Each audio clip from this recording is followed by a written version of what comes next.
அருமையானவர்களே, இந்த நாளிலும் அவருடைய வார்த்தையை நான் இடத்திலே கொண்டு வருகிறேன். தேவன் சத்தியபரர், அவர் பொய் உரையாத தேவனாயிருக்கிறார்.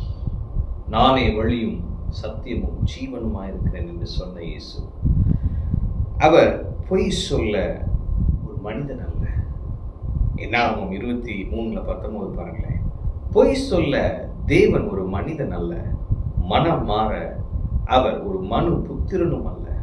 அவர் சொல்லியும் செய்யாதிருப்பாரா? அவர் வசனித்தும் நிறைவேற்றாதிருப்பாரா?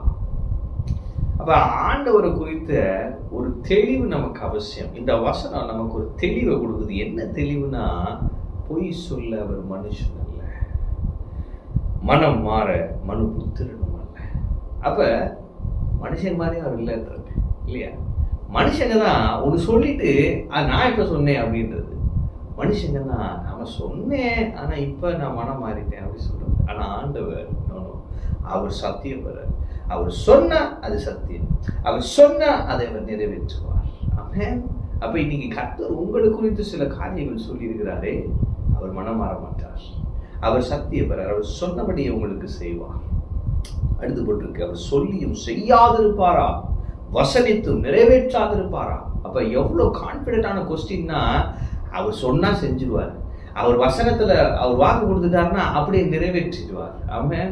அப்ப நீங்க நான் சொல்றவங்களை பார்த்து, அவர் உங்களுக்கென்று சொன்ன சில காரியங்கள், அவர் உங்களை குறித்து சொன்ன காரியங்கள், அவர் உங்களுக்காக செய்வேன் என்று சொன்ன காரியங்கள், அவர் சொல்லிவிட்டார் நிச்சயம் நிறைவேற்றுவார். அவர் சொல்லிவிட்டார் நிச்சயம் நீங்கள் அது நிறைவேறுதலை பார்ப்பீர்கள்.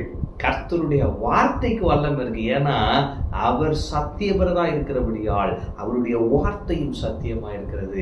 அவருடைய வார்த்தை சத்தியமா இருக்கிறபடியால உங்க சூழ்நிலை எவ்வளவு பெருசா இருந்தாலும், எவ்வளவு கொடூரமா இருந்தாலும், இந்த சத்திய வார்த்தை அந்த சூழ்நிலையே மாத்தி அந்த அற்புதத்தை உங்களுக்கு கொண்டு வந்து சேர்க்கும்.